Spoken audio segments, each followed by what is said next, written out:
Hello everyone, today we are exploring the life of Sappho. Let's start. Most of what we know about the greatest female poet of the ancient world comes from scraps of papyrus pulled from Egyptian garbage dumps. That's not an exaggeration. Sappho of Lesbos, called the 10th Muse by Plato himself, wrote approximately 10,000 lines of poetry that shaped Western literature for centuries. Today we have about 650 lines. The rest vanished, destroyed by time, religious zealots, and the simple fact that her dialect was too difficult for later copyists to bother with. But here's what survived: fragments so powerful that scholars who spent years reconstructing them from ancient trash went blind from the work. One temporarily lost his mind. These weren't just poems. They were windows into a world where a woman's voice commanded the same respect as Homer's, where desire between women was celebrated rather than hidden, where the personal became universal through language so precise it still cuts 26 centuries later. The island of Lesbos sits in the northeastern Aegean Sea, close enough to the coast of Asia Minor that on clear days you can see across the water. Around 630 BC, possibly earlier, a girl was born there into a wealthy family. Her name was Sappho. The exact year is disputed. Some scholars place her birth around 650 or 640 BC. Others suggest closer to 630. What we know with more certainty is that she lived during a period of intense political upheaval, that she came from money, and that she would become so famous in her lifetime that cities minted coins with her face on them. Her mother's name was probably Cleis, though ancient scholars might have just guessed this based on the name of Sappho's daughter. As for her father, ancient sources list 10 different possibilities. 10. That proliferation of names suggests something important. Sappho never named him in her poetry. The leading candidate is Scamandronymus, a wealthy wine merchant. Wine trade meant serious money in the ancient Greek world. It meant connections, influence, the kind of resources that could support a daughter's education in an era when most women learned to weave and manage households. Sappho had 3 brothers, Charaxos, Lyricos, and Eurygios. We know about the first 2 because they appear in a poem discovered in 2014, pulled from yet another cache of ancient papyrus. More on that later. The middle brother, Charaxos, apparently fell for an Egyptian courtesan named Rhodopis and paid a fortune to ransom her. This scandalized the family. Sappho wrote a poem about it, criticizing her brother's choices. Even 26 centuries ago, apparently, poets were writing about their dysfunctional relatives. The island where she grew up was not peaceful. Lesbos in the 7th century BC was consumed by factional warfare between aristocratic families. These weren't minor squabbles, they were violent power struggles that ended with exiles, confiscations, and occasionally murders. Sappho's family was involved. On which side, we don't know for certain, but most scholars believe they aligned with a faction that opposed the tyrant Pittacus. Pittacus is remembered as one of the 7 sages of Greece, a ruler chosen by the people who advocated austerity and reform. He targeted the old aristocratic families, the ones who had grown rich on wine and trade and land. Sappho's family. Between 604 and 595 BC, she was sent into exile. The Faeon Chronicle, our only ancient source for this, places her in Sicily during these years. Imagine that displacement. A woman raised in wealth and privilege, surrounded by culture and music, forced to leave everything she knew because of political conflicts she had no control over. Sicily was far from Lesbos across the Mediterranean, a different world. We don't know what she did there, how she lived, whether she wrote. The record is silent, but exile shaped her, must have. You don't spend years torn from your home without it changing how you see the world. At some point she returned to Lesbos. The political situation had shifted. She came back to Mytilene, the island's capital, and resumed her life. But what was that life exactly? This is where things get complicated, where centuries of speculation and wishful thinking have obscured what little evidence we actually have. According to a Byzantine encyclopedia called the Suda, compiled around the 10th century AD, Sappho was married to a man named Cerculus of Andros. Scholars now believe this was a joke. The name Cerculus is a diminutive of Kerkos, which can mean penis. Andros, besides being an island, is related to Ana, the Greek word for man. So the name essentially translates to Dick from the Isle of Man. Some ancient comic poet invented this, and later sources repeated it as fact. For centuries, people cited Sappho's husband, Dick from Man, as historical truth. This matters because it reveals how thoroughly later generations misunderstood or deliberately distorted who Sappho was. They needed her to fit conventional patterns. Married woman, mother, respectable. The poetry was too good to ignore, but the life had to be domesticated, made safe. She may have had a daughter named Cleis. 2 fragments reference this child, but even here, uncertainty creeps in. The word used, pays, can mean daughter, but it can also refer to a young beloved in other contexts. Some scholars think Cleis was Sappho's daughter. Others argue the relationship was different, more complex, harder to categorize using modern terms. What we can say with confidence is that Sappho gathered around her a community of young women. The Greeks called these communities Thiasoi. They existed across Greece, particularly in Sparta, organized around religious and educational purposes. Girls came to these groups before marriage to learn music, poetry, dance, the arts of grace and seduction. They worshipped specific deities together. They formed intense emotional bonds. Sappho led one such Thiasos on Lesbos. She wasn't the only one. 2 other women, Gorgo and Andromeda, led rival groups. We know their names only because Sappho's surviving fragments occasionally reference them, usually not favourably. Competition between these communities was real. For over a century, a particular narrative dominated scholarly understanding of Sappho's Thiasos. A German classicist named Ulrich von Wilamowitz-Moellendorff proposed in the late 19th century that Sappho ran a school for girls. She was a headmistress. The poetry reflected her pedagogical relationship with students. This interpretation conveniently explained away the intense eroticism in her work. Teacher and pupil, nothing more. The theory stuck because it was comfortable. It made Sappho respectable, but it was also, as later scholars pointed out, completely unsupported by evidence. None of Sappho's poetry mentions running a school. The Thiasos wasn't an educational institution in the formal sense. It was a religious and social community organized around ritual, celebration, and yes, desire. Because here's what the poetry actually shows: intense homoerotic feeling between women. Not subtext, not metaphor, direct expression of physical and emotional desire. This isn't a modern interpretation imposed on ancient texts. Ancient readers recognized it too. By the late 6th century BC, the meaning of the word lesbian had already shifted from Lesbos to woman who prefers her own sex. That change happened while memories of Sappho were still relatively fresh. Fragment 31, one of her most famous poems, describes watching someone she loves talking with a man. The speaker's physical reaction is visceral. Her tongue fails, fire runs under her skin. She can't see, can't hear, sweat pours down, trembling seizes her. She turns greener than grass. She feels closer to death than to life. This isn't decorative language.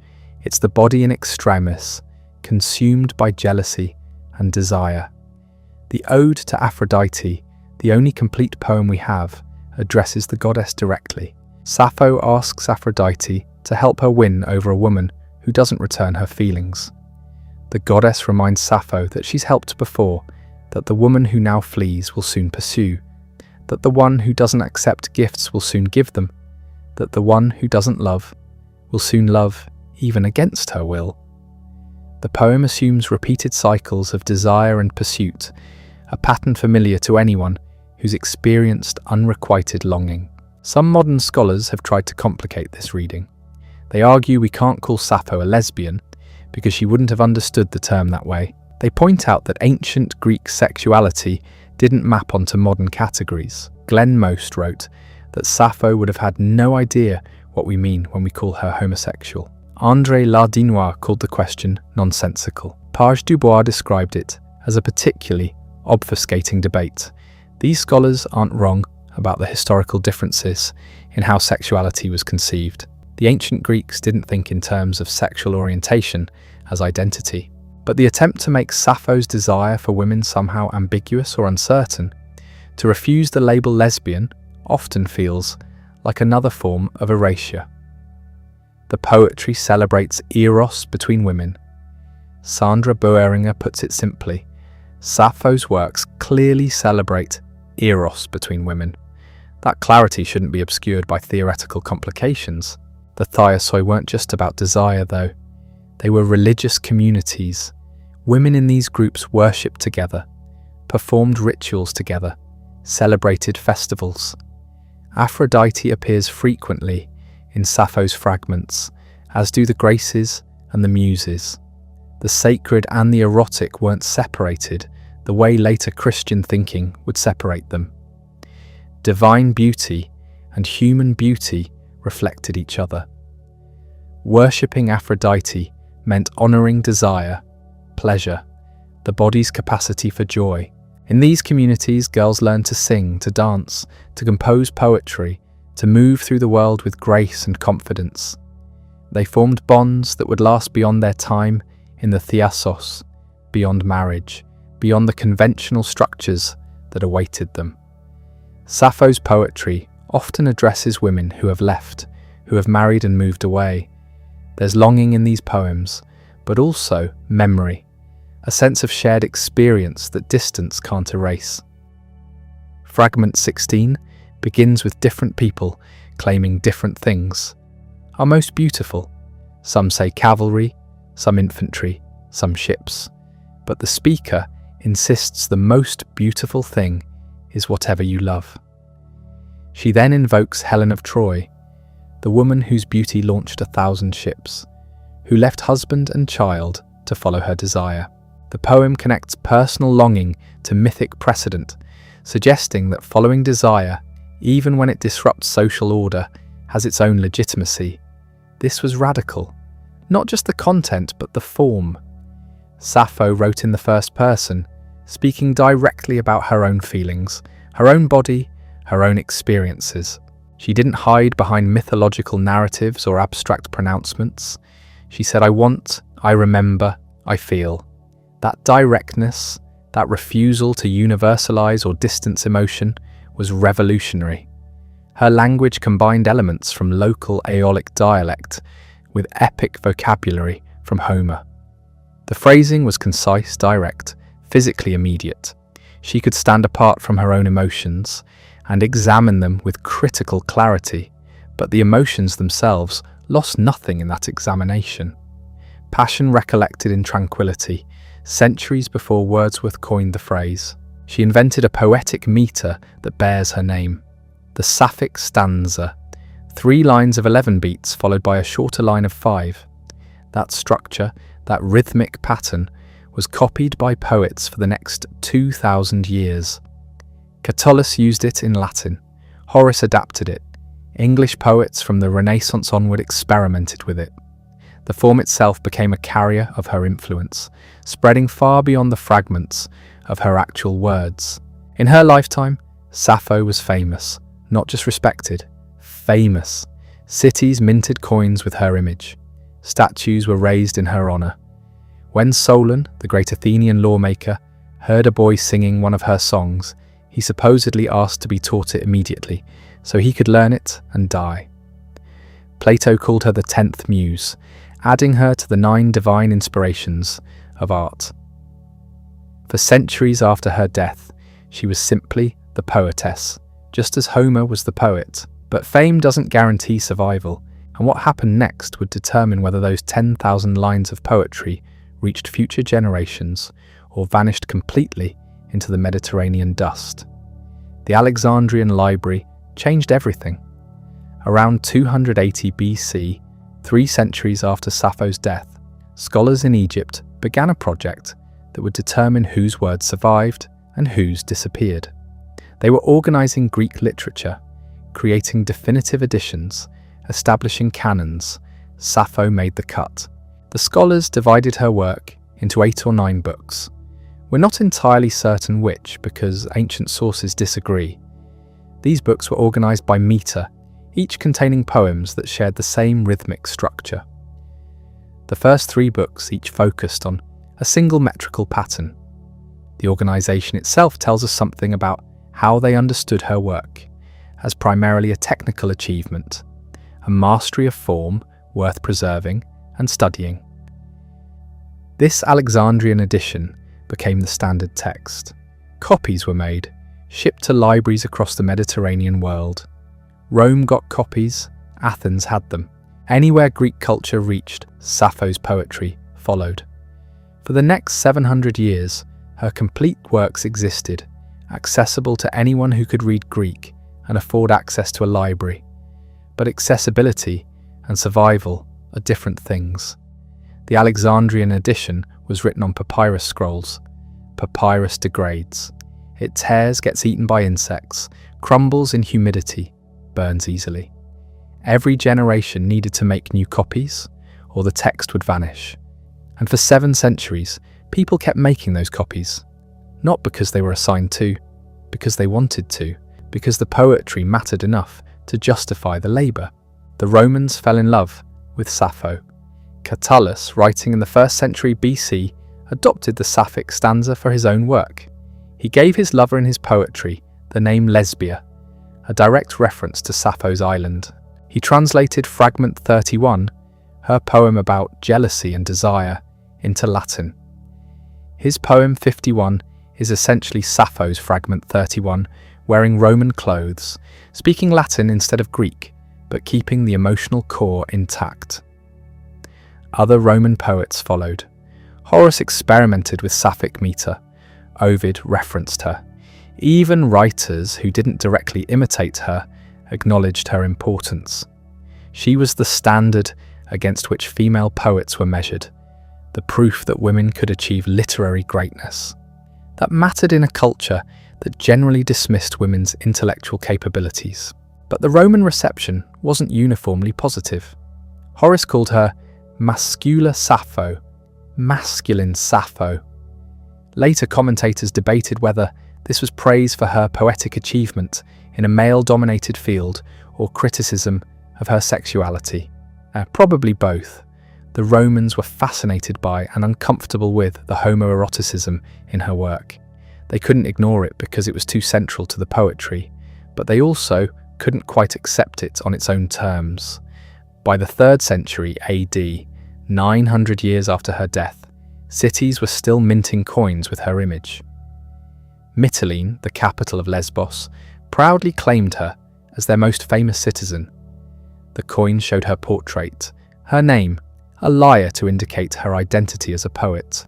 This wasn't just honouring a historical figure, this was claiming cultural authority, asserting that Lesbos had produced someone who mattered to the entire Greek-speaking world. Then Christianity arrived, and everything changed. The new religion viewed pagan literature with suspicion.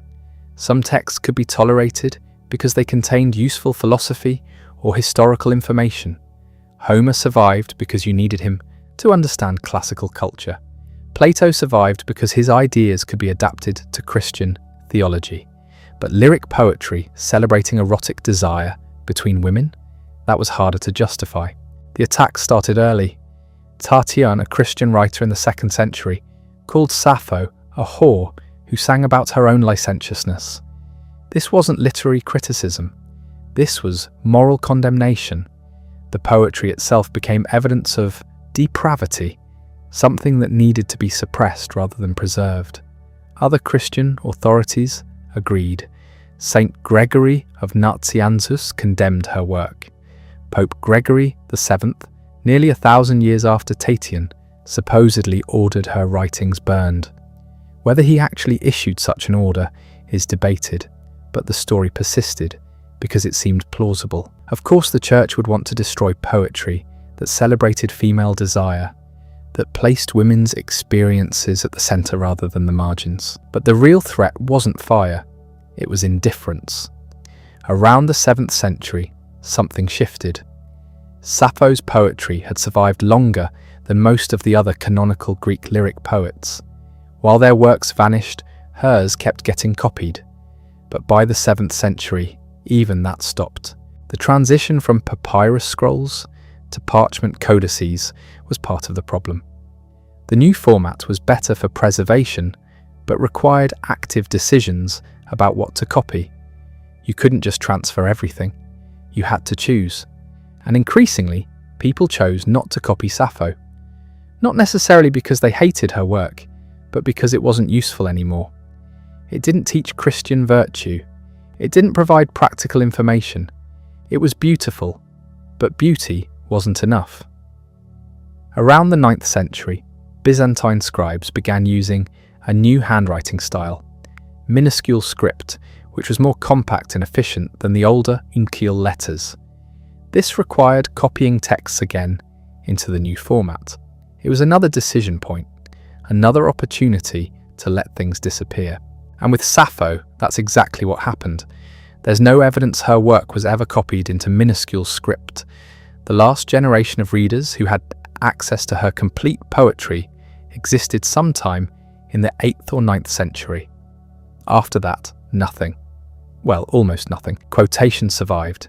Ancient literary critics had included lines from Sappho in their works to illustrate points about meter, language, or style. These quotations got copied along with the critical texts that contained them. So you'd have a treatise on Greek meter preserved in a Byzantine library, and buried in the middle of it, 4 lines of Sappho, quoted to demonstrate the Sapphic stanza. Occasionally, an ancient author would quote a complete poem.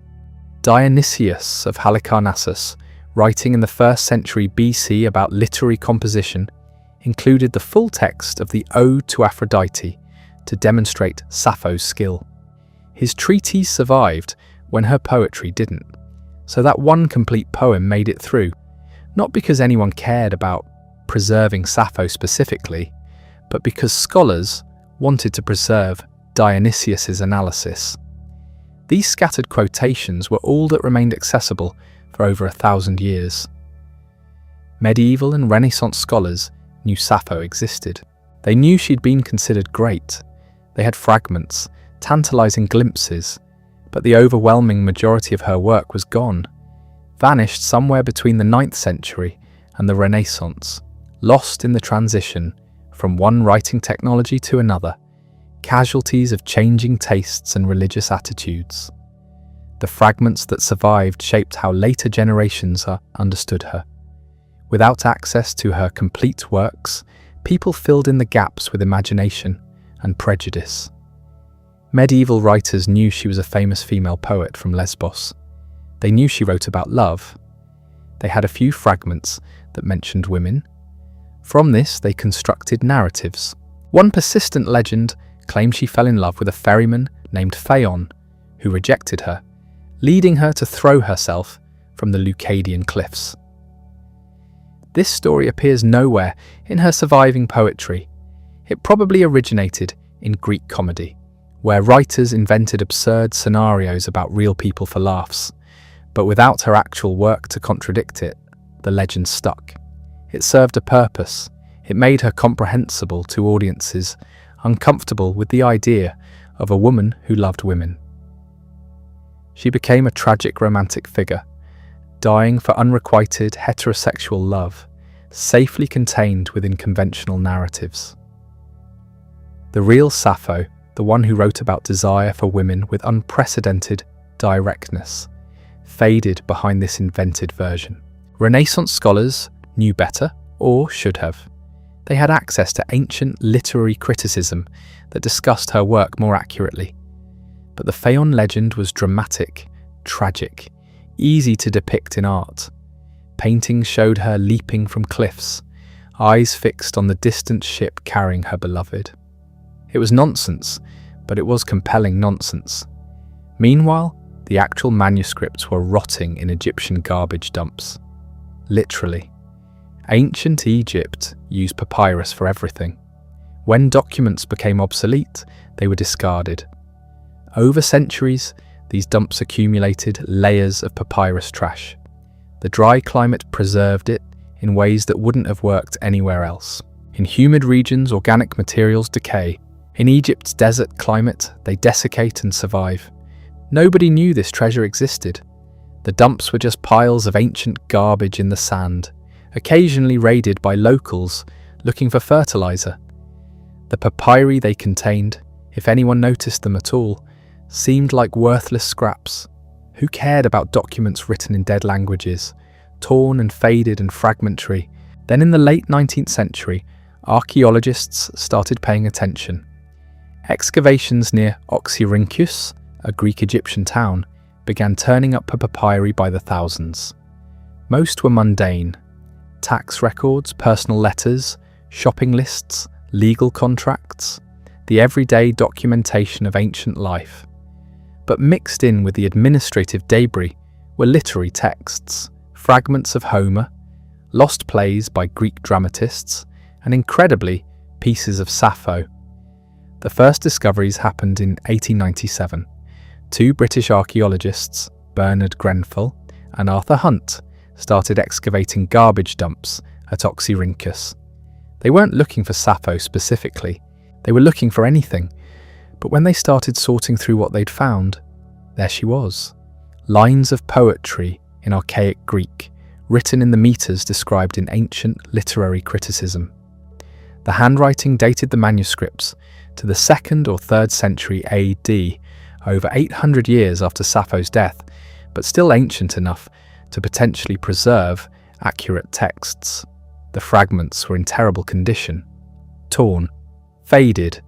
Sometimes just a few words per line were legible. The papyrus had been reused, written over, turned into cartonnage for mummy cases or packing material for coffins. One scholar who worked on transcribing these fragments lost his eyesight from the strain. Another temporarily lost his sanity. The work required reading faded ink on damaged papyrus, often with crucial words missing, trying to reconstruct meaning from context and knowledge of Greek meter. But they were Sappho's words.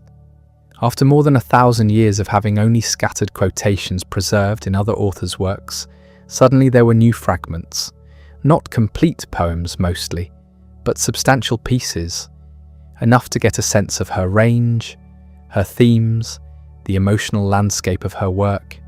More discoveries followed. In 1914, archaeologists found papier-mâché coffins made from papyrus scraps. Ancient Egyptian undertakers had used whatever paper was available, including documents written in Greek. When scholars carefully separated the layers of these coffins, they found more Sappho fragments. The dead had been buried wrapped in her poetry, their bodies preserved by words written 1,000 years before their own deaths. The discoveries continued through the 20th century. Each new find generated excitement in classical scholarship. A few more lines, a previously unknown poem. Sometimes just single words, but even those mattered because they confirmed or challenged assumptions about her vocabulary and style. The fragments were puzzles, tantalizing glimpses of something larger that remained mostly hidden. What emerged from these fragments was consistent with what ancient critics had said about her work, but more vivid. The poetry was immediate, physical, emotionally direct. Fragment 31, one of the more complete pieces, describes watching someone else talking and laughing with the woman the speaker loves. The physical symptoms of jealousy and desire are catalogued with precision. Tongue breaking, fire running under skin, eyes unable to see, ears roaring, sweat pouring, trembling, turning paler than grass. That level of physical detail, that willingness to describe the body's response to desire without shame or distance, was revolutionary. It remained revolutionary even when rediscovered 2,000 years later. The poem influenced modern poetry as much as it had influenced ancient. It demonstrated what language could do when turned toward embodied experience rather than abstract concepts. Fragment 16 became one of the most analysed pieces. It opens with different people claiming different things are most beautiful: cavalry, infantry, ships. But the speaker insists the most beautiful thing is whatever you love. Then Helen of Troy appears, the woman who abandoned everything for desire. The poem doesn't condemn her, it uses her as evidence that following desire, even when it disrupts social order, has its own logic, its own legitimacy. These fragments revealed a poet who thought deeply about desire, about beauty, about the relationship between the two, who understood that attraction wasn't rational, couldn't be commanded or controlled, but was nonetheless real and powerful enough to shape lives. The mythology was falling away, replaced by something more interesting, a complex intelligence wrestling with experiences that remain recognizable across millennia. But the fragments also revealed how much was lost. Every new piece of Sappho discovered made the absence of the rest more painful. We had glimpses, we could see that there had been something extraordinary here, but we couldn't access it fully. The complete poems, the books organized by meter, the 10,000 lines that ancient readers knew, all of that was gone. What remained were scraps rescued from garbage dumps and coffin materials, preserved by accident rather than intention. The 21st century brought two discoveries that changed everything, not just for Sappho scholarship, but for how we understand the relationship between past and present, between loss and recovery. In 2004, scholars announced the discovery of what they called the Tithonus poem. It wasn't completely new. A few lines had been known before, quoted in an ancient treatise, but now there were more stanzas, enough to see the complete arc of thought. The poem addresses aging with a directness that still feels startling. It mentions Tithonus, the mythical figure granted immortality but not eternal youth, condemned to age forever. The speaker's own aging body becomes the subject. Grey hair, knees that won't dance, skin that was once soft. These aren't abstractions. They're observations made by someone watching their own body change, feeling the difference between what was and what is. The discovery generated international news coverage. Major newspapers ran stories. The BBC covered it. This wasn't just academic interest. People responded to the poem because it addressed something universal. The experience of aging, of watching yourself become someone different from who you were. The poem doesn't offer comfort or wisdom about aging. It just records the fact of it, the strangeness of inhabiting a body that keeps changing without your consent. What made the Tithonus poem particularly valuable was that it showed Sappho thinking about mortality in personal terms, rather than mythological ones. Ancient poetry often used myths as frameworks for human experience. This poem does that too, invoking Tithonus. But then it shifts to the immediate, the physical, the speaker's own experience. The myth becomes a way to think about something happening right now, in this body, at this moment. 10 years later came something even more unexpected.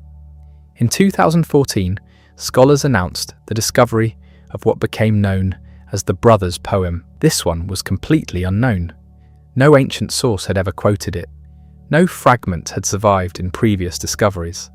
It appeared in a papyrus collection that had been held privately, then sold at auction, then studied by scholars who recognized what they had. The poem mentions Charaxos and Lyrical, names that ancient sources listed as Sappho's brothers, but that had never appeared in her surviving work. Before this discovery, scholars had debated whether Sappho actually wrote about her family. Maybe those ancient biographical details were inventions, stories created to explain poems that were actually fictional. The Brothers poem confirmed that she did write about her family, that those names were real references, not later fabrications. But the content was what really mattered. The speaker addresses someone, probably another family member, who keeps saying that Charaxos will return with his ship full of goods. The speaker pushes back against this certainty. How can you know what the gods will do? Human knowledge has limits. The future isn't ours to predict. Then the poem shifts to prayer, asking that Lyricos will mature, will become a man, will help the family escape its troubles. It's a family poem. Domestic concerns. One brother away on a trading voyage that might succeed or fail.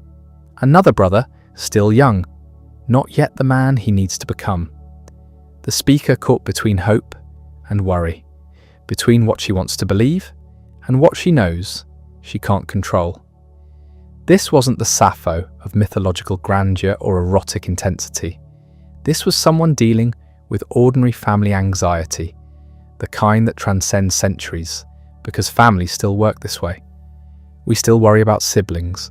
We still hope young family members will grow into their potential. We still can't control outcomes, no matter how much we want to. The discovery process itself was controversial. The papyrus fragments had been in private hands. They were sold to collectors rather than going directly to academic institutions. Some scholars questioned whether buying such materials encouraged looting of archaeological sites. Others argued that private collectors had preserved these fragments when they might otherwise have been lost. The ethics of antiquities markets, the question of who owns ancient texts, the tension between academic access and private ownership. All of these became part of the story. But the poem was real. Multiple scholars verified it. The handwriting matched other papyri from the period. The dialect was right. The meter was Sapphic. The content fit with what ancient sources had said about her family. This was actually Sappho, recovered from silence after 2,500 years.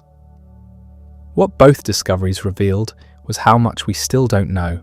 Each new fragment changes the picture slightly. The Tithonus poem added aging to the list of topics Sappho addressed. The brothers' poem added family anxiety, domestic concerns, the everyday worries that occupied her when she wasn't writing about desire or beauty or the gods. These weren't the subjects that ancient critics focused on when they praised her. They talked about her love poetry, her emotional intensity, her ability to capture physical desire in language. The new discoveries suggested her range was wider than the surviving fragments had indicated. They also revealed how random survival is. These poems survived because someone in ancient Egypt used papyrus for trash, for building material, for whatever purpose left it buried in conditions dry enough to preserve it. Other poems, probably equally good or better, were lost because the papyrus they were written on ended up somewhere wet, somewhere it decomposed, somewhere it was burned or recycled or destroyed. The survival of ancient texts isn't about quality, it's about luck, geography, climate, random chance. Scholars studying the new fragments noticed something else. The papyrus itself could be dated, analysed, understood as a historical object separate from the text it contained. The Cologne papyrus containing the Tithonus poem dated to the 3rd century BC, making it the oldest surviving fragment of Sappho we have. Someone copied this poem 700 years before the manuscript culture that preserved most classical texts. Someone thought it was worth copying, worth preserving, worth passing on. Then it was lost, then it was buried, then it survived in conditions that destroyed countless other texts, then it was found. The process of studying these fragments was painstaking. Papyrus survives in terrible condition. It's brittle, faded, torn. Letters are missing. Words are incomplete. Sometimes you can make out individual characters, but not full words. Sometimes you can reconstruct words from context, but can't be certain. The scholars working on this material have to know ancient Greek deeply enough to recognize patterns, to fill gaps based on meter and syntax and dialect. They have to be detectives, working with incomplete evidence, building arguments about what probably stood in the missing spaces. And they argue. Scholarly consensus on these fragments isn't universal. Different experts propose different readings of damaged sections. They debate whether certain words should be reconstructed one way or another, whether certain passages should be interpreted literally or metaphorically, whether certain pronouns refer to people or gods or abstract concepts. The fragments don't come with definitive answers. They come with possibilities, with multiple valid interpretations, with ongoing debates that may never be fully resolved. What's clear is that every discovery, however small, matters. A single new word can confirm or challenge assumptions about Sappho's vocabulary. A new line can reveal something about her meter, her imagery, her concerns. The fragments are pieces of a puzzle that can never be completed, but each piece changes how we understand the whole, or the absence of the whole, or what the whole might have been if it had survived. The 2004 and 2014 discoveries also changed the public conversation about Sappho. News coverage brought her to audiences who might never read academic scholarship. People who had never heard of her learned that an ancient Greek poet's work was still being discovered, still being read, still mattering enough to make international news. The discoveries became cultural events, not just academic ones. They also sparked discussions about what we've lost. If fragments keep appearing after 2,000 years, what else might still be out there? What papyri are sitting in private collections, unexamined? What ancient garbage dumps haven't been excavated? What libraries or monasteries might contain manuscripts that haven't been properly catalogued? The discoveries raised possibilities, even as they emphasized absence. Because here's what we know: 10,000 lines reduced to 650, 9 books reduced to fragments, a complete body of work that ancient readers studied, memorized, quoted, argued about, all of it mostly gone. What survives is enough to show us what we're missing. Every fragment is a reminder of everything that isn't there. The Tithonus poem and Brothers poem didn't just add to Sappho's corpus. They changed how scholars thought about the relationship between the surviving fragments and the lost whole. If these poems could appear after being completely unknown, what other complete poems might still exist somewhere, waiting to be found? What might the next discovery reveal?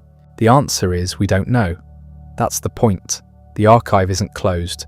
New fragments could appear tomorrow or never. The randomness of survival means anything is possible. What we have isn't fixed. It's contingent, temporary, subject to change, based on what archaeology uncovers next. This uncertainty defines the entire field of fragmentary classics. You work with what exists while knowing it's incomplete. You build arguments knowing new evidence could undermine them. You interpret texts knowing crucial context is missing.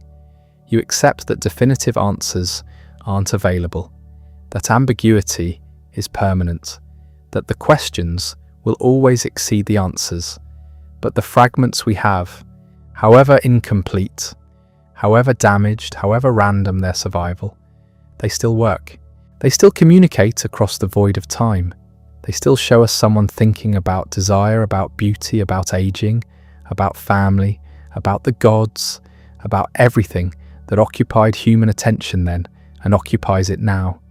The incompleteness is frustrating, but what remains is enough to show why Sappho mattered, why she still matters, why her voice continues to speak even in fragments. The fragments also changed how we think about ancient Greek sexuality itself. Before the major discoveries, scholars worked with limited evidence about how desire functioned in Sappho's world. Fragment 31, the one describing physical symptoms of attraction, was powerful but isolated. The newer fragments added context, showed patterns, revealed a wider landscape of emotional expression. They didn't settle debates about Sappho's sexuality. They complicated those debates, which is actually more valuable, because the question, was Sappho gay, assumes modern categories apply to ancient experience. The Greeks didn't think in terms of sexual orientation as identity.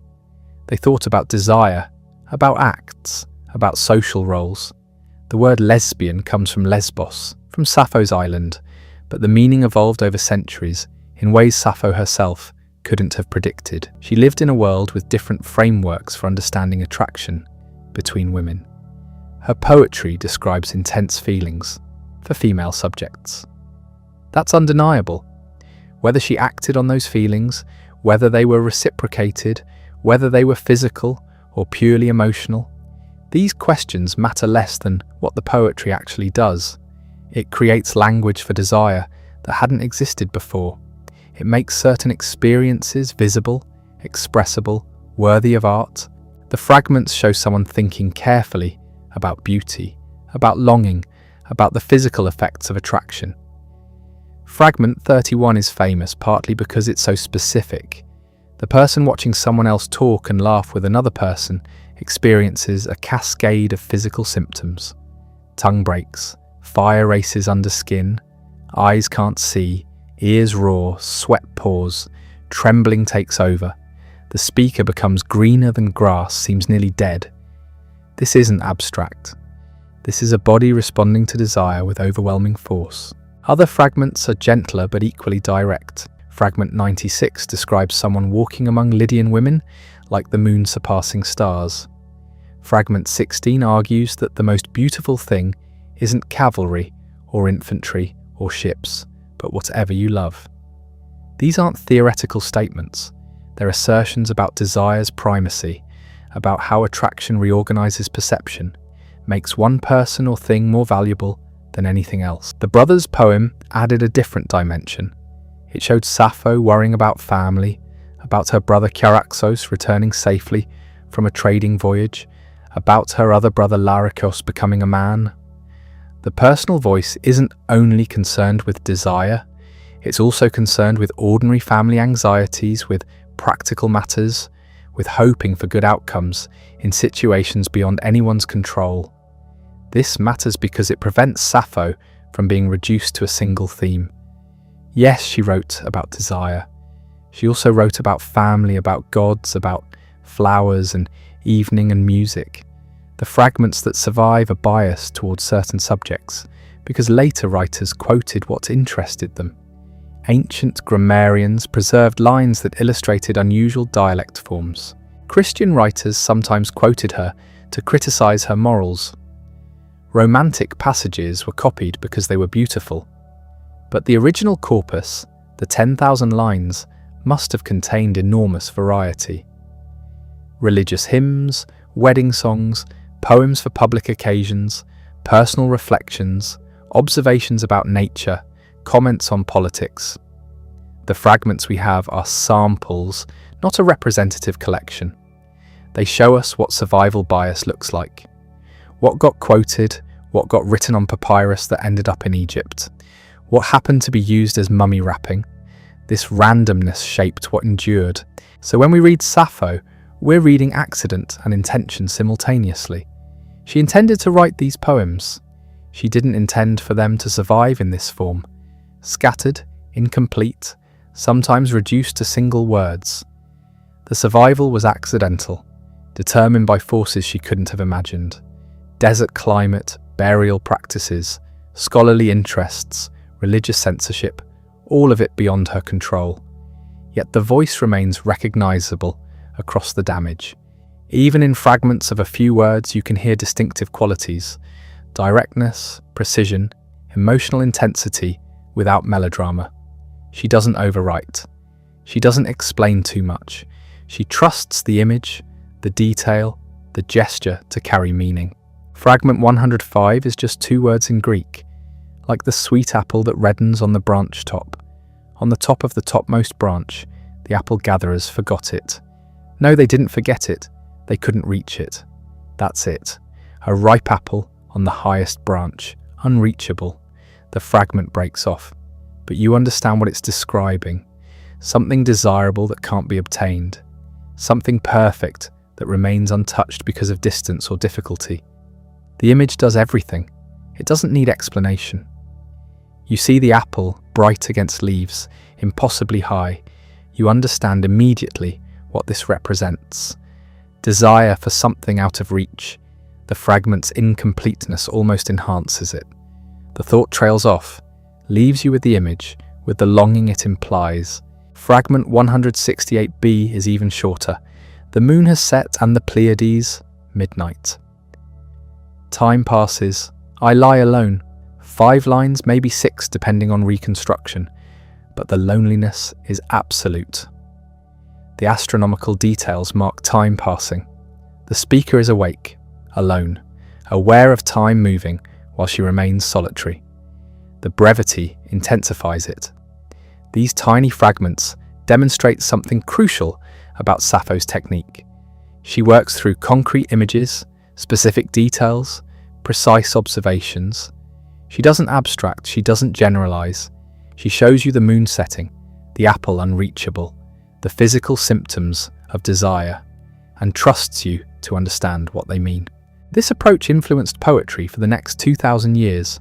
The focus on images, on showing rather than telling, on trusting readers to make connections. This became fundamental to lyric poetry. Sappho didn't invent it, but she perfected it in ways that later poets studied and imitated. The Sapphic stanza, the metrical pattern she used, also survived. 3 lines of 11 syllables followed by a line of 5. The rhythm is distinctive, slightly asymmetrical, falling at the end in a way that feels like resolution. Greek and Latin poets used it. Medieval poets adapted it. Renaissance writers revived it.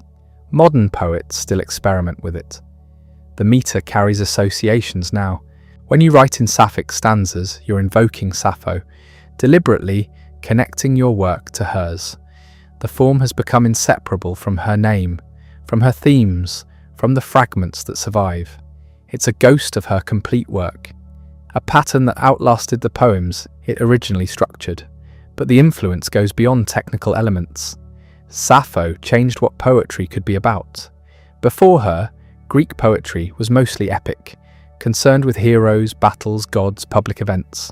Sappho turned poetry inward, made it explore personal feeling, individual experience, private moments. She made the subjective worthy of artistic attention. This sounds obvious now. Modern poetry is mostly concerned with individual consciousness, personal experience, subjective response.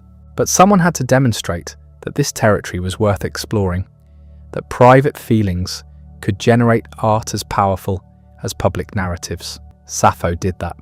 She made the personal universal by showing how individual experience connects to larger patterns.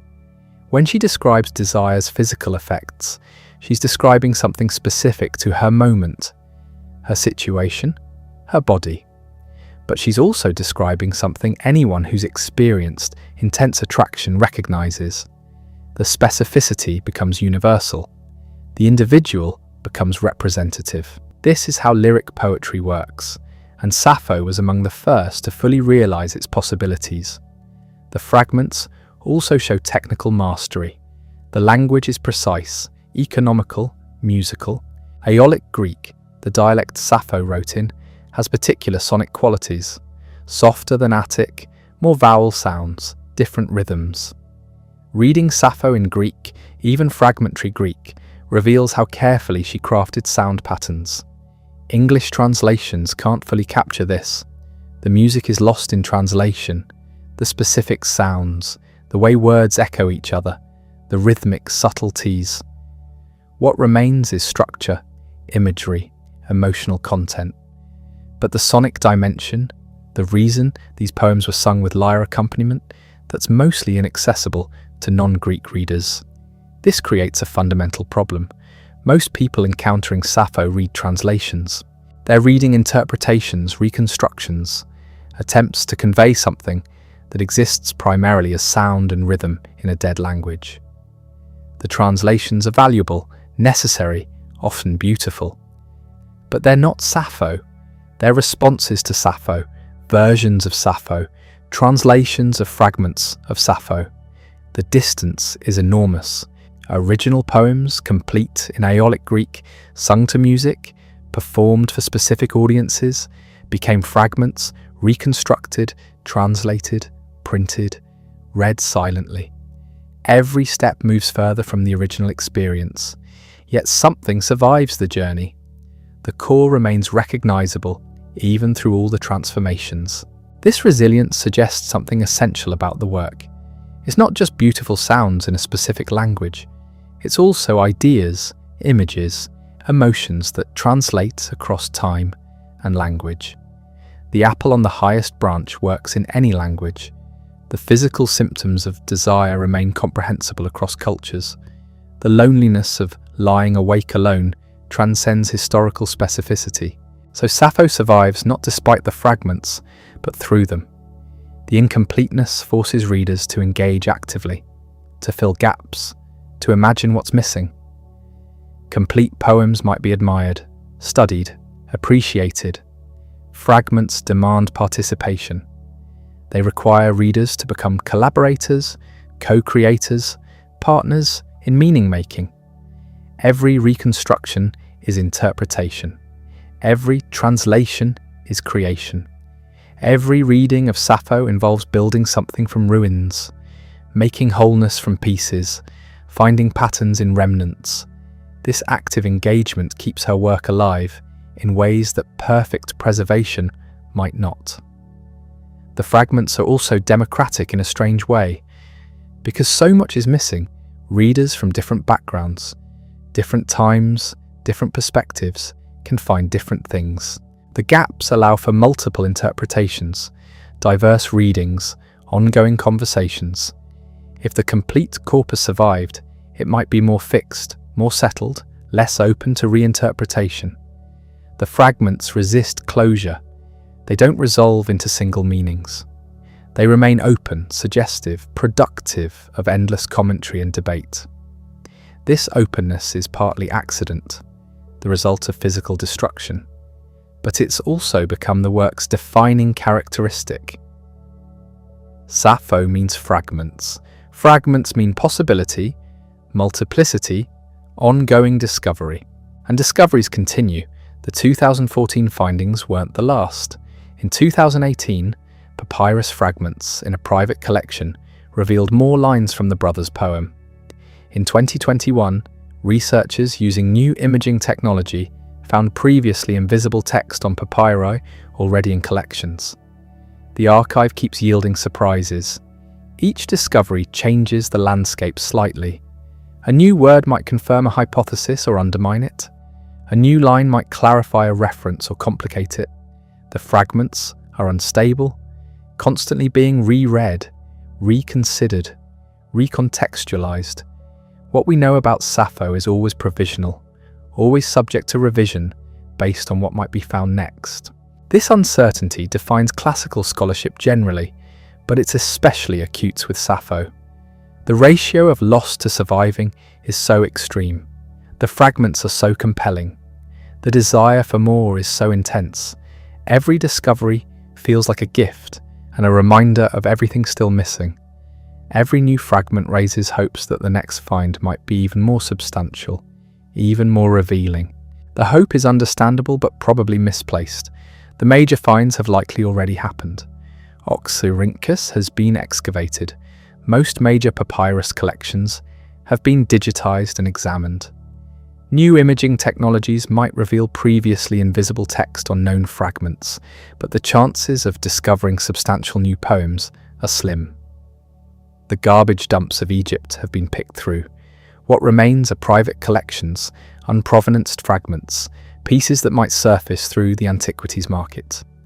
Occasionally, something appears, but expecting another complete poem or a substantial portion of a lost book isn't realistic. What we have is probably what we'll get, which raises uncomfortable questions about interpretation built on absence. When scholars debate Sappho's biography, her relationships, her beliefs, they're working from fragments that represent maybe 6% of her total output. Building comprehensive theories from such limited evidence is inherently problematic. You're reconstructing a building from scattered bricks. The shape you create reflects your assumptions as much as the original structure. Take the question of her sexuality. The fragments clearly express desire for women. Fragment 31, the poem describing physical symptoms when watching someone talk and laugh, is explicitly about female beauty. Fragment 16 says Helen was right to abandon everything for love, because desire is irresistible. These aren't subtle. The homoeroticism is present. But how much can we infer about Sappho's life from poems that might be fictional, performative, conventional within a genre we don't fully understand? The tendency is to read the fragments as autobiography, and we assume that's Sappho herself speaking from personal experience. But lyric poetry doesn't work that way. Not always, not necessarily. A poet can adopt personas, imagine scenarios, work within conventions that have nothing to do with lived experience. When a male poet writes love poetry to a woman, we don't automatically assume biographical truth. Why do we treat Sappho differently? Partly because we want to. The fragments seem personal, intimate, immediate. They feel like direct access to inner life. And in the absence of other information about ancient women's emotional and sexual experiences, Sappho becomes representative, symbolic, crucial. She's one of the few female voices surviving from the ancient world. The pressure to make her mean something, to extract maximum significance from minimal evidence, is enormous. The Thiasos theory emerged partly from this pressure. If Sappho wrote about young women, she must have been their teacher. If she expressed desire for them, it must have been pedagogical, initiation rites, socially sanctioned homoeroticism within educational contexts. This makes her sexuality acceptable, explainable, contained within proper social structures.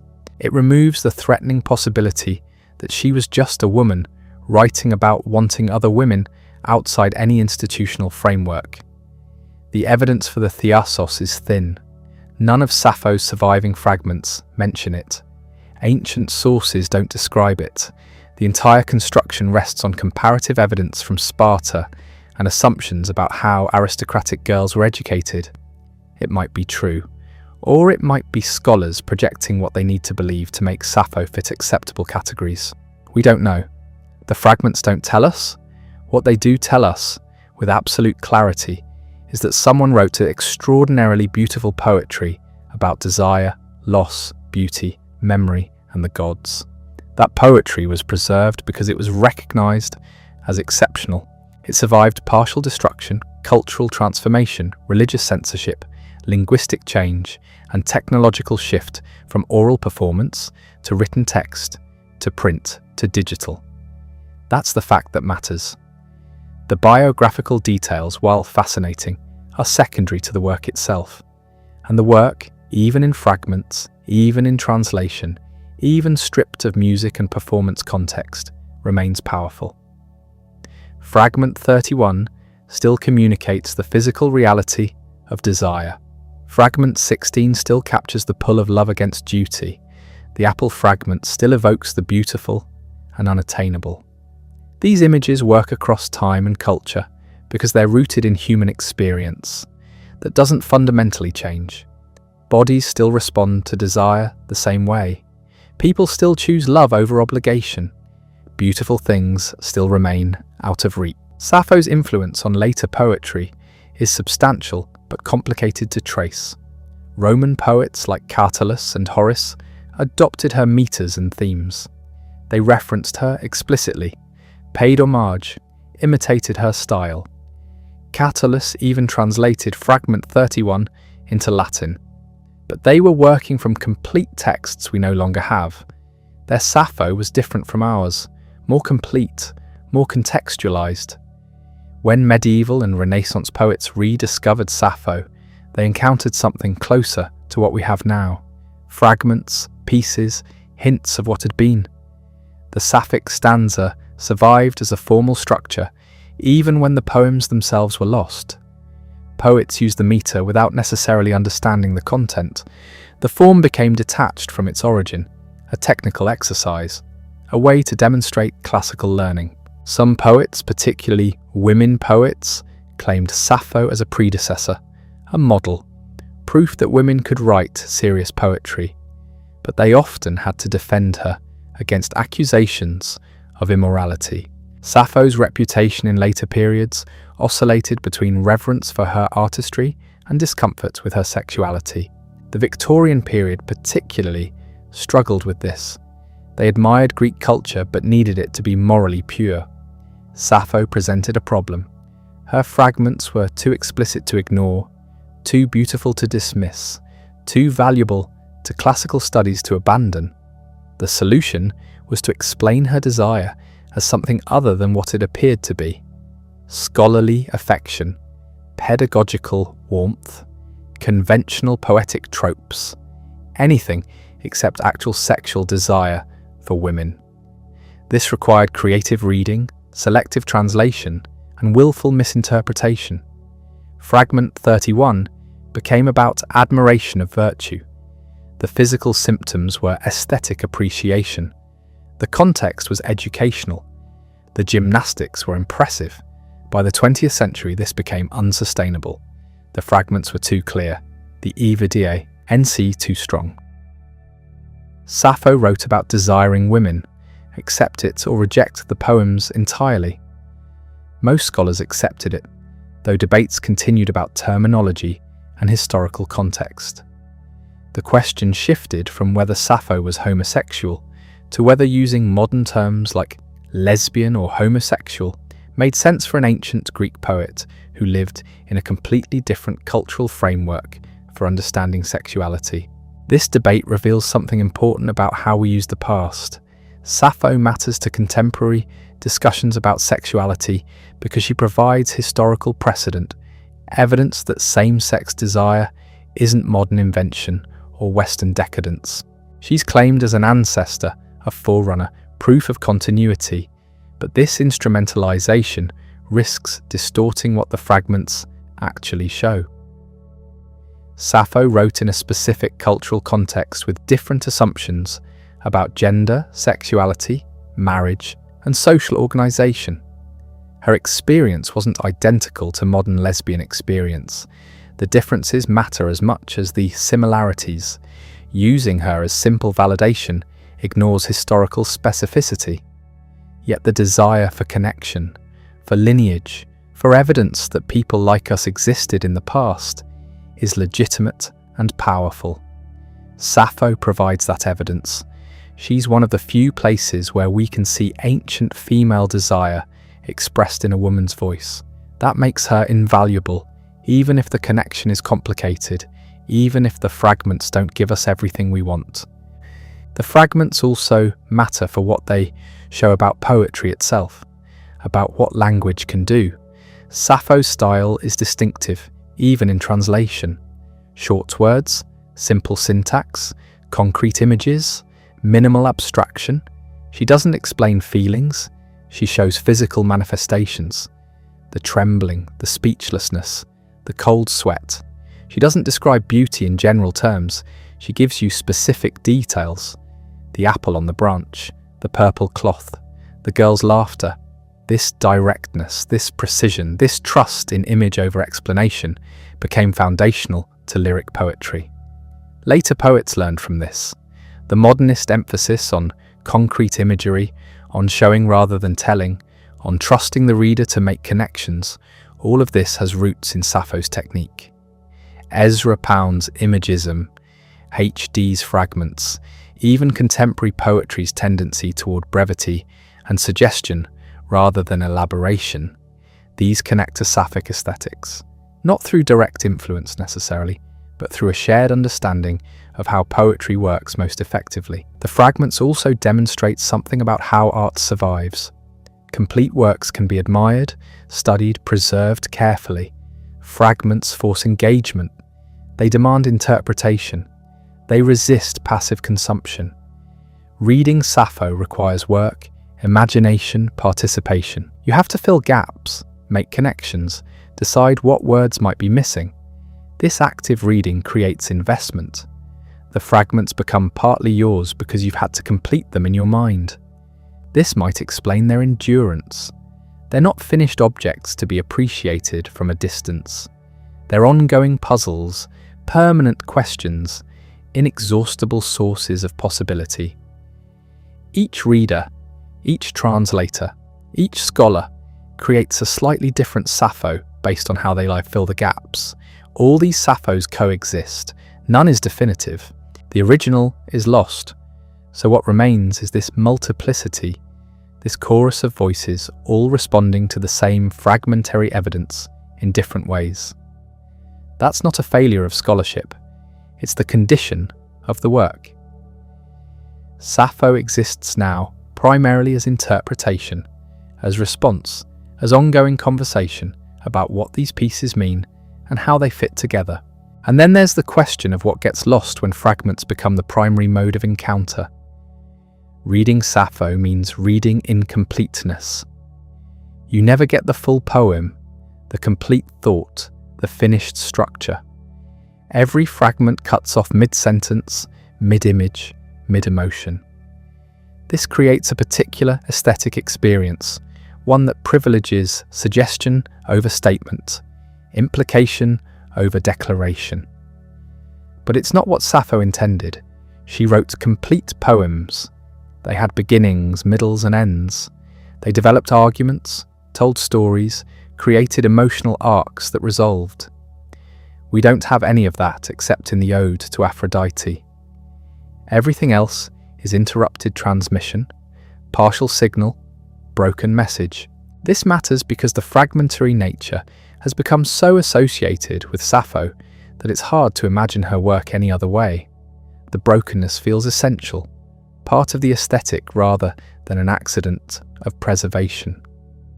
Modern poets deliberately imitate the fragmentary style, creating poems that look like ancient papyrus, complete with brackets and ellipses and gaps. But that's not imitating Sappho's poetry. That's imitating what happened to her poetry over 2,000 years.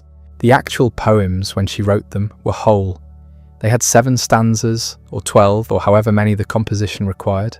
They moved from invocation through development to conclusion. They satisfied metrical requirements, fulfilled generic expectations, achieved closure. Reading them would have been a different experience entirely.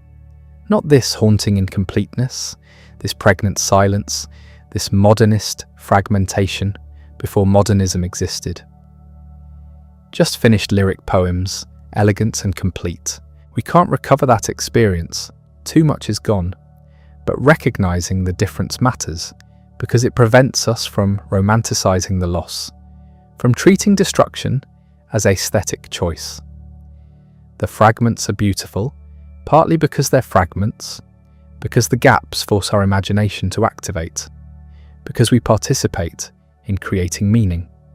But that's making the best of catastrophic loss, not celebrating intentional design. Consider fragment 16, one of the longer surviving pieces. It opens with a catalogue of what different people consider most beautiful.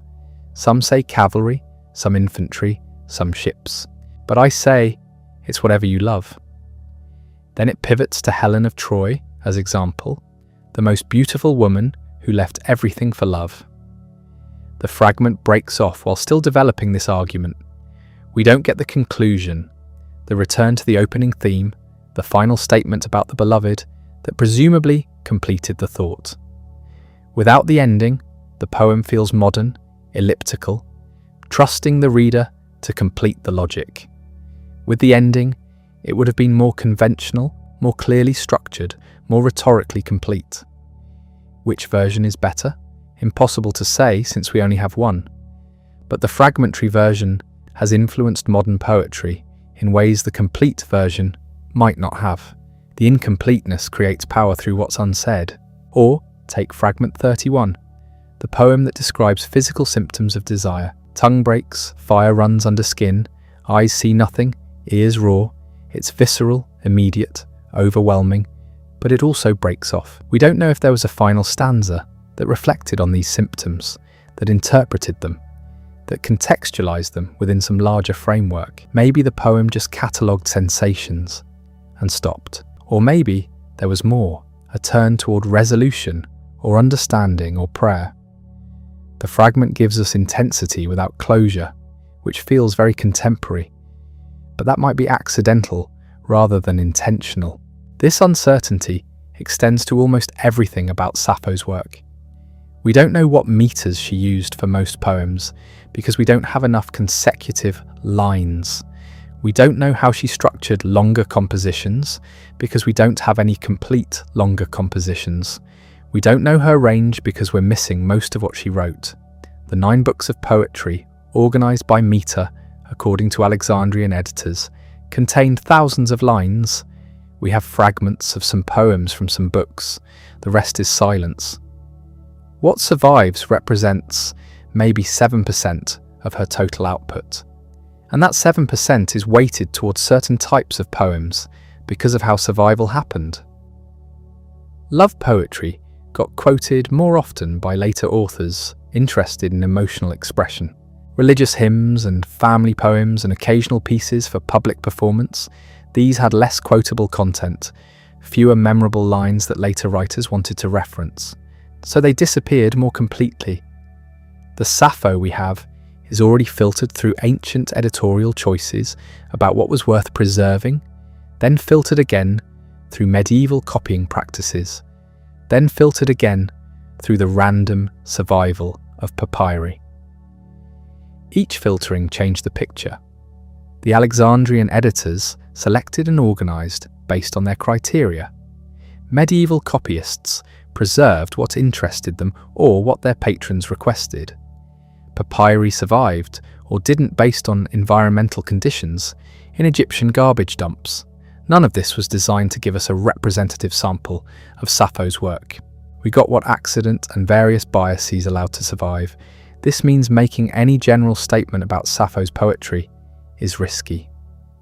When we say she focused primarily on love and desire, we're describing the fragments that survived, not necessarily her actual emphasis. Maybe she wrote just as much religious poetry, but those pieces didn't get quoted as often and didn't survive on papyrus. Maybe she wrote extensive political commentary that disappeared completely because later editors found it less interesting. We can't know. The evidence isn't there. What we can say is that the surviving fragments reveal an extraordinary poetic intelligence at work. The language is precise, controlled, economical. Nothing is wasted. Every word carries weight. The images are concrete rather than abstract, grounded in physical detail rather than philosophical generalization.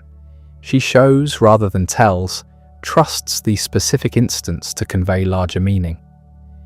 This technical mastery is visible even in tiny fragments. Fragment 105 consists of 2 words in Greek describing the moon setting. That's all. 2 words, but they create an image, establish a mood, suggest a context. The economy is remarkable. Later poets would take paragraphs to accomplish what Sappho does in 2 words. This compression, this ability to pack enormous meaning into minimal language became one of her signature techniques. It's also what makes translation so difficult. In Greek, a single word can carry implications that require whole phrases in English. The grammar allows meanings that English grammar can't replicate. The sound patterns, the meter, the music of the language, none of this transfers cleanly. Every translation is interpretation. Every interpretation is partial. Multiple valid translations can coexist because the original contains possibilities that no single English version can exhaust. This multiplicity of translation mirrors the multiplicity of the fragments themselves. Just as different translators create different versions of the same Greek text, different scholars create different understandings of what the fragments meant in their original context. All these versions exist simultaneously, none definitive, all provisional. And then there's the question of performance. Sappho's poems were meant to be sung, accompanied by the lyre. The music is completely lost. We don't know the melodies, the rhythms, how the words interacted with the musical line. Reading Sappho silently on a page is like reading opera libretto without the music. You get the words, but you're missing half the art. Ancient sources describe her performing, mention her teaching others to perform her work, reference the emotional impact of hearing these poems sung. None of that is recoverable. We have the lyrics without the music, the text without the performance, the script without the staging. It's better than nothing, but it's not the thing itself. This matters for interpretation because certain poetic choices make more sense in performance context. Repetition that might seem excessive on the page could have musical justification. Line breaks that feel arbitrary in a print might correspond to melodic phrases. The poems were crafted for the ear first, the eye second. Reading them silently reverses that priority. Modern performances of Sappho's fragments sometimes add new music, reconstructed based on what we know about ancient Greek musical theory. These are educated guesses, attempts to approximate what might have been. They're valuable as experiments, as ways of hearing the texts differently, but they're not authentic reconstructions. The original music is gone forever, along with so much else. What remains are words on pages or screens, translations of fragments of poems that were once complete, that were once performed, that were once immediate and present rather than ancient and distant. We read them across an enormous gap of time, language, culture, and context. The miracle is that they still communicate anything at all. That despite everything lost, despite all the barriers, something of Sappho's voice still comes through. That voice is what people respond to when they read these fragments. Not the scholarly apparatus, not the historical context, not the linguistic analysis. The voice. The sense of a particular consciousness expressing itself through language with unusual directness and power. The fragments give us access to that consciousness, however partial and mediated. And that consciousness feels surprisingly contemporary. Or perhaps we've learned to value qualities in poetry that Sappho exemplified. The emphasis on personal experience, on emotional honesty, on concrete imagery, on compression and suggestion, rather than elaboration and explanation. These are modernist values, but they're also Sapphic values. The connection isn't accidental. Modern poets studied Sappho, learned from her, incorporated her techniques into their own practice. This influence runs deep in 20th century poetry especially. H.D.'s fragments deliberately evoke Sapphic aesthetics. Ezra Pound's imagism owes debts to her precision with images. Even poets who never explicitly reference Sappho often work in traditions she helped establish. The lyric poem as we know it, focused on personal emotion, expressed through vivid imagery in economical language, that's partly Sappho's legacy. But influence is complicated, never simple transmission. Later poets don't just imitate Sappho. They respond to her, argue with her, adapt her techniques to their own purposes and contexts. They create their own versions of what Sapphic poetry might mean, versions that sometimes diverge significantly from anything Sappho herself would recognize. This creates a pattern where Sappho exists in multiple versions simultaneously. The ancient poet who wrote complete works will never read. The medieval figure preserved in quotations and fragments. The Renaissance rediscovery that shaped European lyric tradition. The Victorian scandal that had to be explained away. The modernist inspiration for experimental verse. The contemporary icon whose sexuality matters more than it did in her lifetime. Each era constructs its own Sappho from the available materials, emphasizing different aspects, interpreting the fragments through contemporary concerns. The 2014 discovery of the brothers' poem demonstrates this perfectly. Scholars had known from ancient sources that Sappho had brothers named Charaxos and Larikos, that she'd written about Charaxos' affair with an Egyptian courtesan, that family relationships appeared in her work. But no actual poem mentioning these brothers had survived. When the papyrus appeared, excitement ran high. Finally, biographical information directly from Sappho herself, rather than from later commentators. Then people actually read it. The disappointment was palpable. This wasn't the passionate love poetry Sappho was famous for. This was domestic advice, family concerns, hopes for a brother's success. The speaker sounds anxious, practical, caught up in everyday worries about whether Charaxos will return with his ship full, whether Larishos will become a proper man. It's valuable as biographical evidence, as a window into Sappho's actual life, beyond the romantic fragments. But it's not particularly good poetry by Sapphic standards, which tells us something crucial. We have Sappho's greatest hits, the fragments that survived because people kept copying them, quoting them, preserving them across centuries. The brothers' poem survived by accident, buried in Egyptian garbage. The quality difference matters. The fragments we treasure represent Sappho at her best, because that's what people chose to save. The mediocre stuff got discarded, forgotten, used for mummy wrapping. This selection bias shapes our entire understanding.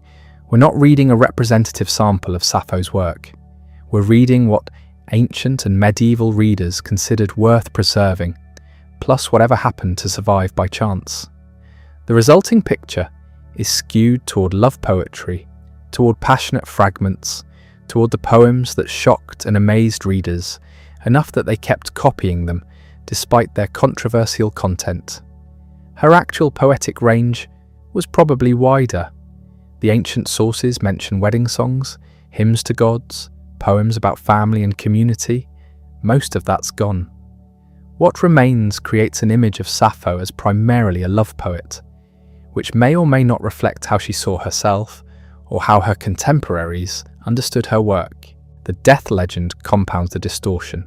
The story that she jumped from the Leucadian cliffs over unrequited love for a ferryman named Faeon appears in sources centuries after her death. It's almost certainly fiction, possibly derived from misreading her poems. Ancient comedy writers loved creating scandalous biographies for famous figures.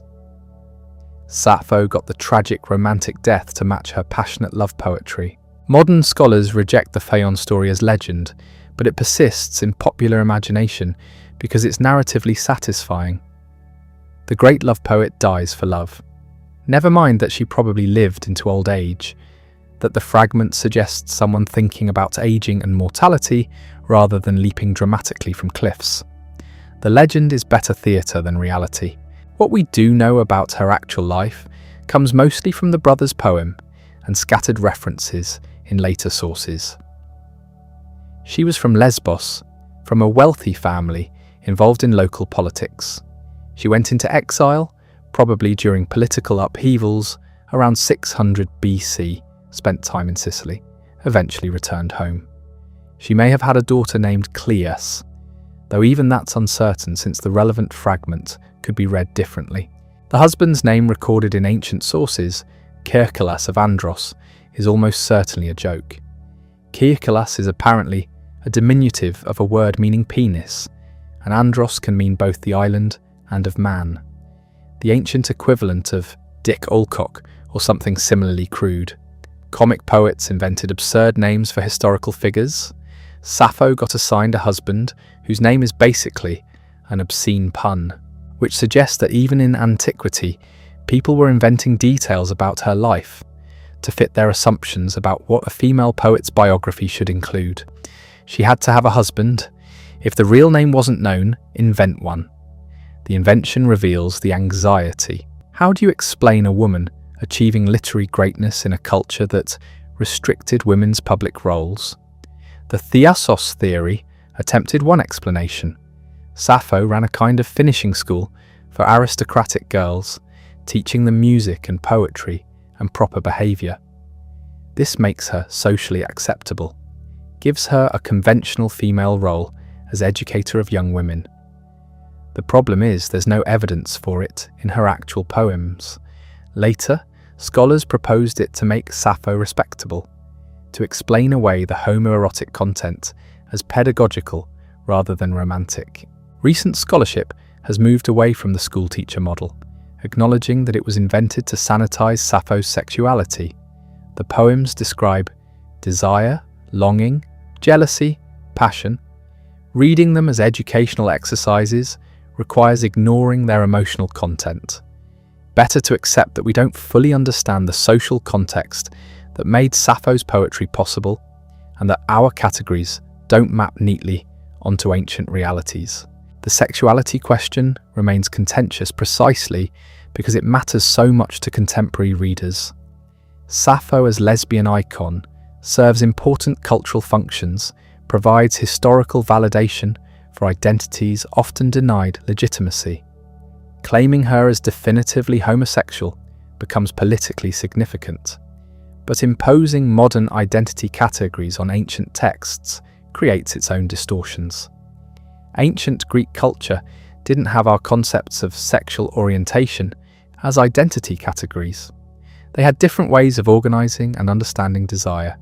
Trying to definitively answer whether Sappho was lesbian in the modern sense may be asking the wrong question. What's clear is that her poems express desire for women, that this desire is central to much of her surviving work, and that ancient readers recognized this even as they sometimes condemned it. The fragmentary nature of the texts allows multiple interpretations to coexist. You can read the poems as expressing romantic love, pedagogical affection, religious devotion, or complicated mixtures of all three. The gaps permit different readings. This flexibility is part of why Sappho remains culturally productive, why each generation finds something new in the fragments. Her influence on later poetry operates through both direct transmission and creative misreading. Catullus in the 1st century BC translated Fragment 31, the poem describing physical symptoms of desire. He changed the gender of the beloved from female to male, adapting Sappho's words to describe heterosexual passion. This established a pattern where later poets borrowed her techniques while often changing the gender dynamics. The Sapphic stanza, the metrical form she supposedly invented, became a standard poetic form in Latin and later in European vernacular poetry. Horace used it extensively. It appears throughout medieval and Renaissance verse. English poets from the 16th century onward experimented with adapting it to English prosody. The form outlived the content, circulating independently of the actual poems. Medieval and Renaissance readers knew Sappho primarily through reputation and through fragments preserved in quotations. They knew she was the greatest female poet of antiquity, that Plato called her the 10th muse, that her work dealt with love and passion. They had perhaps a few complete poems and many isolated lines quoted in grammatical treatises and rhetorical handbooks. From this limited material, they constructed their own versions of what Sapphic poetry meant. The 19th and early 20th centuries brought the papyrus discoveries that dramatically expanded the corpus. Suddenly there were dozens of new fragments, some substantial enough to give real sense of complete poems. Scholars went slightly mad with excitement and exhaustion trying to piece together and edit these scraps. One lost his eyesight from the strain of working with damaged papyri. Another supposedly lost his sanity temporarily. These discoveries fundamentally changed how people read Sappho.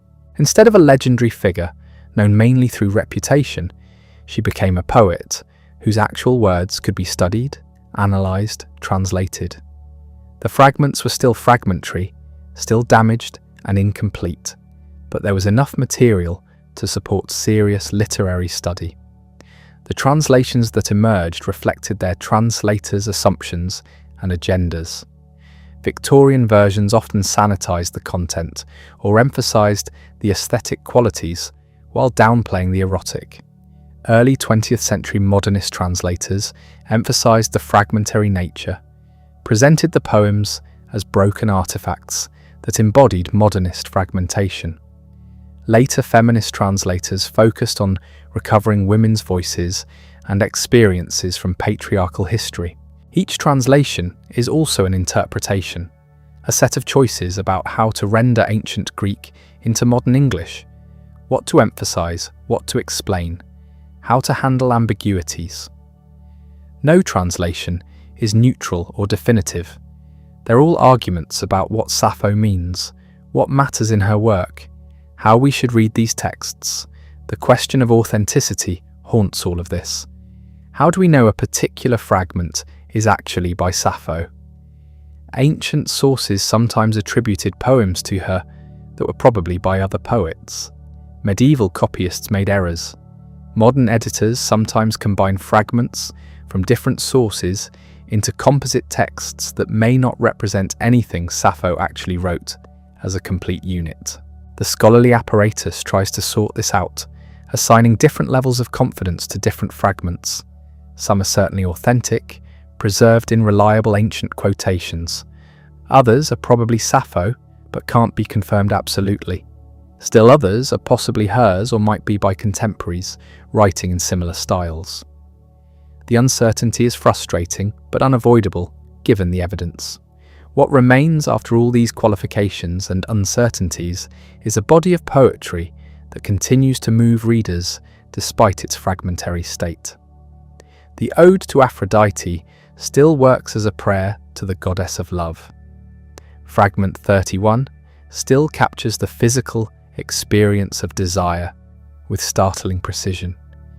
The apple fragment still evokes longing through its simple image. These effects don't depend on having complete texts or certain attributions. They work through what's actually there on the page.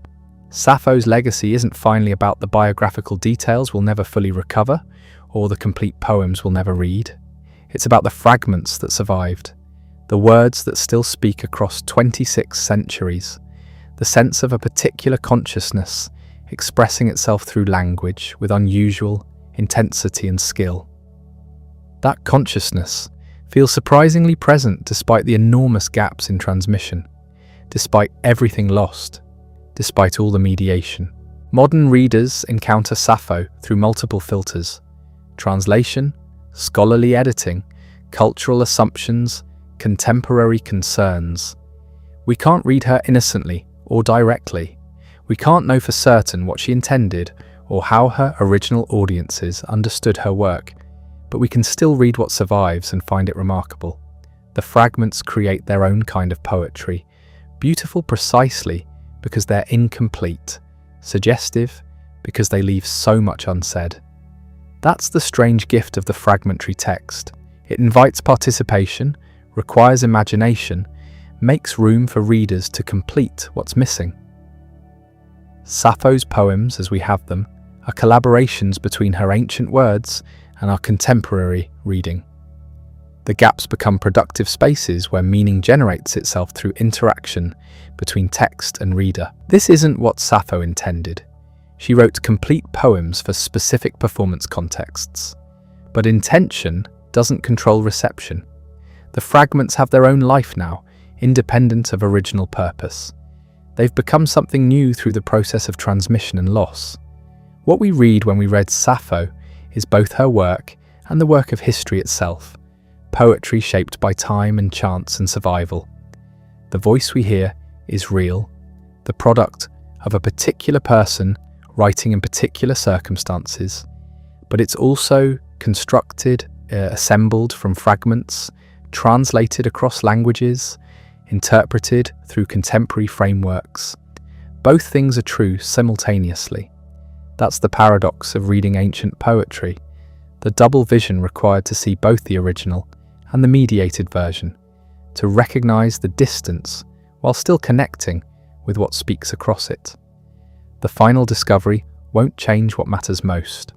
Whether we find 10 more fragments or none, Sappho remains what the surviving evidence shows: someone who turned desire into language with unprecedented precision, who made personal experience worthy of art, who wrote poems powerful enough that people kept copying them for 700 years despite cultural hostility, linguistic barriers, and changing tastes. 26 centuries separate us from her world. The gap is enormous. We can't hear her poems sung with lyre accompaniment. We can't experience them in their original performance context. We don't fully understand the social structures that made her work possible.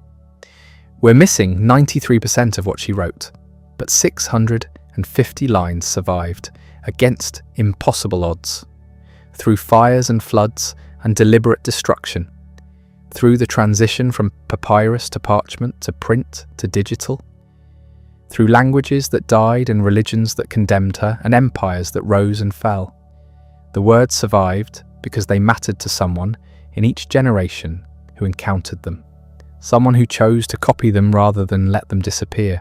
That choice happened hundreds of times across thousands of years. Every time someone copied a fragment, translated a poem, quoted a line in a scholarly text, they were voting for Sappho's continued existence. The survival wasn't automatic or inevitable. It required repeated acts of preservation by people who recognized value in these ancient words. What they preserved reveals something essential about poetry's function. Sappho didn't write philosophical treatises or historical chronicles. She wrote about desire, beauty, longing, loss, personal experiences that mattered to her and apparently to readers across the centuries. The intimate made universal through precise language and vivid imagery. Fragment 31 still describes jealousy better than most contemporary poetry. The physical symptoms, the cascade of sensations, the sense of dissolution when watching someone you want talk to someone else. That hasn't changed. Bodies still respond that way. The 26th century gap collapses when you recognize your own experience in her words. The fragments work because they're grounded in specifics rather than abstractions. The apple on the highest branch, the moon setting while someone lies alone. The symptoms of desire catalogued with clinical precision.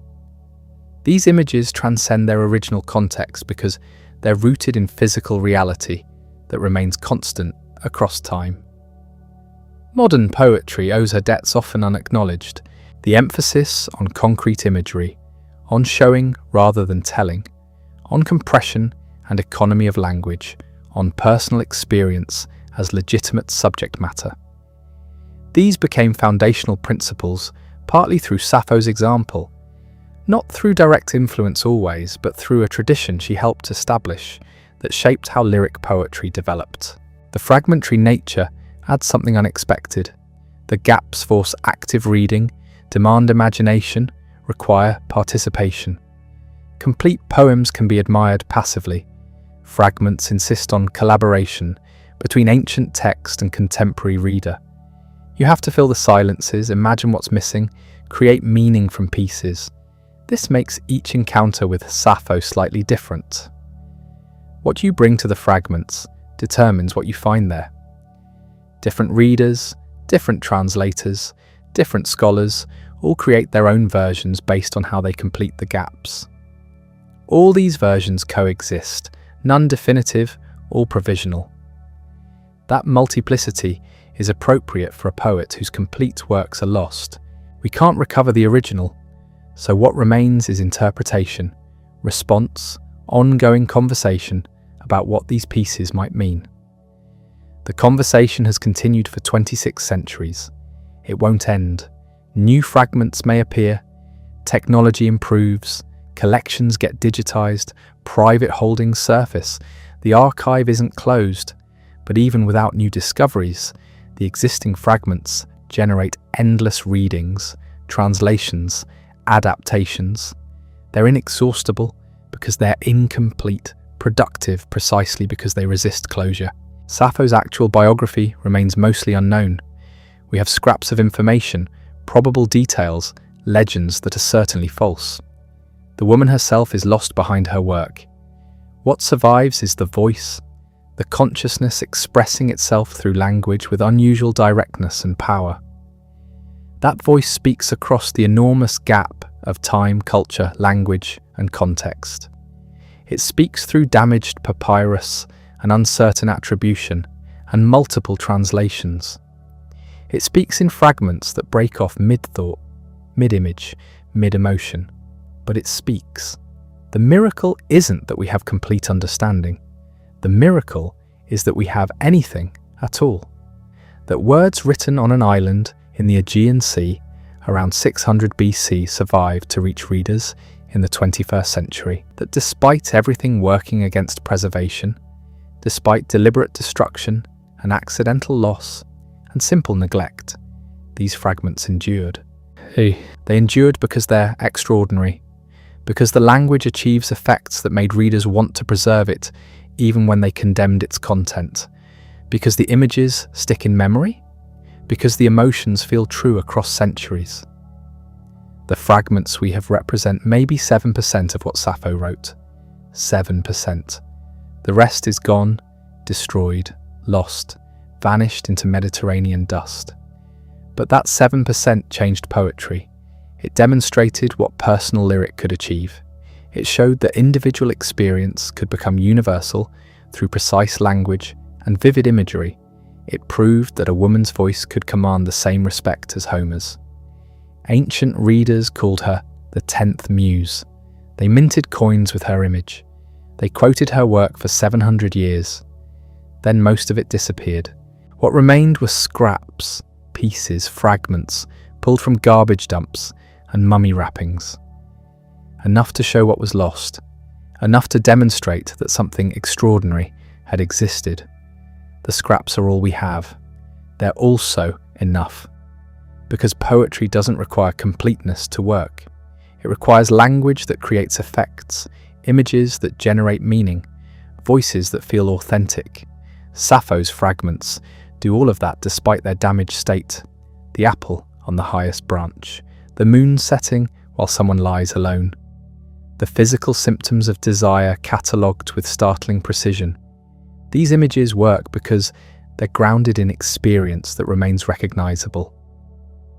Bodies haven't changed. Desire functions the same way.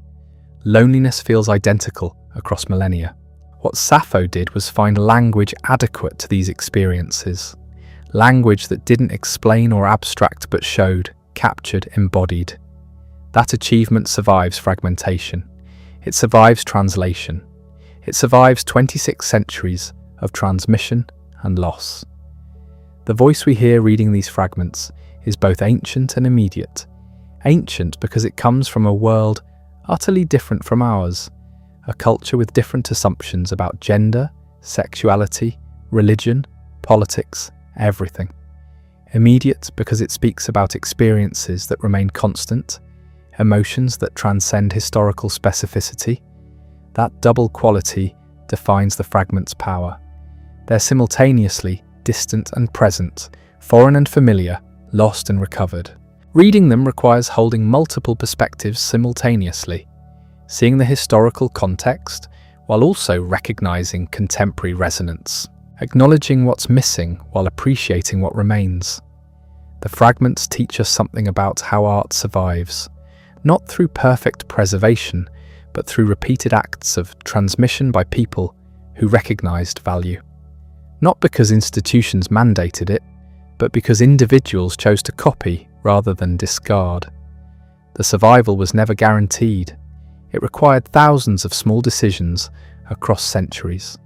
Those decisions created what we have now, 650 lines of extraordinary poetry, fragments that reveal an intelligence at work, a consciousness expressing itself through language with unusual skill, a voice that speaks across time despite everything working against its transmission.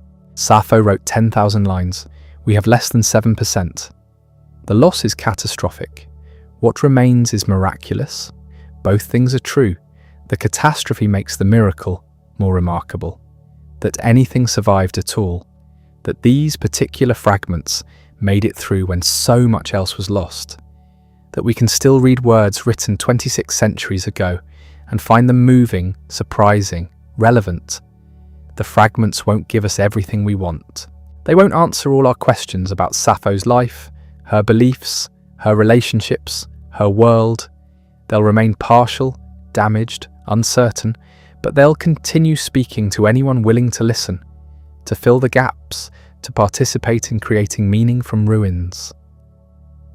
That's the condition of reading ancient poetry. You work with fragments, you accept incompleteness, you build understanding from pieces knowing the whole is lost. And somehow, despite all the obstacles, despite everything missing, something gets through, a voice, a consciousness, a sense of someone who lived and wrote, and mattered enough that people kept copying her words across centuries. Sappho exists now primarily in fragments. The fragments exist because people chose preservation over loss. That choice continues every time someone reads her work, translates a poem, teaches the fragments to students, writes about her influence. The transmission keeps happening. The voice keeps speaking. The words keep finding new readers willing to complete what's missing. The conversation between ancient text and contemporary reader won't end, can't end. The fragments remain open, productive, inexhaustible. Each generation finds something different in them, emphasizes different aspects, creates different interpretations. All these readings coexist, adding layers of meaning to words that have accumulated significance across millennia. Sappho's legacy isn't the complete works we'll never read. It's the fragments that survived, the voice that speaks through damage and loss, the evidence that someone 26 centuries ago achieved something extraordinary with language. That achievement remains visible despite fragmentation, despite translation, despite all the barriers between her world and ours. The scraps pulled from Egyptian garbage dumps changed poetry. They demonstrated possibilities that later poets explored and developed. They provided evidence that personal experience could generate great art, that individual voices mattered, that women could write as powerfully as men. These aren't small achievements. The fragments also remind us what we've lost, not just Sappho's complete works, but countless other voices that didn't survive at all. Women who wrote and weren't preserved. Poets whose work seemed less valuable to ancient editors. Perspectives that didn't fit what later generations wanted to save. The archive is full of absences, but Sappho survived, partially, fragmentarily. Enough to show us what was there, enough to prove that extraordinary poetry existed in the ancient world, created by someone whose voice still speaks. If you're willing to listen through the static of time and damage and translation. That voice is what matters finally. Not the biographical details we'll never confirm, not the complete poems we'll never read. The voice that comes through the fragments, speaking with precision and power about desire, beauty, loss, longing, the consciousness that expressed itself through language, skillfully enough that people kept copying the words across centuries, despite cultural hostility and religious condemnation. The words survived, against impossible odds, through deliberate destruction and accidental loss, through the transition from oral performance to written text to print to digital, through languages that died and empires that collapsed and religions that condemned her. The words survived because they were extraordinary. They remain extraordinary. Fragment 31 still captures jealousy with startling precision. Fragment 16 still makes its case for desire's primacy. The Ode to Aphrodite still works as prayer and poetry simultaneously. The apple fragment still evokes longing through its simple image. These effects don't depend on completeness. They work through what's actually there. Sappho wrote poetry 26 centuries ago on an island in the Aegean Sea. Most of it vanished.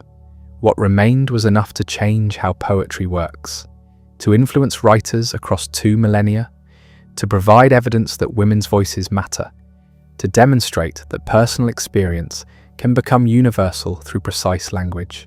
The fragments are all we have. They're also everything we need.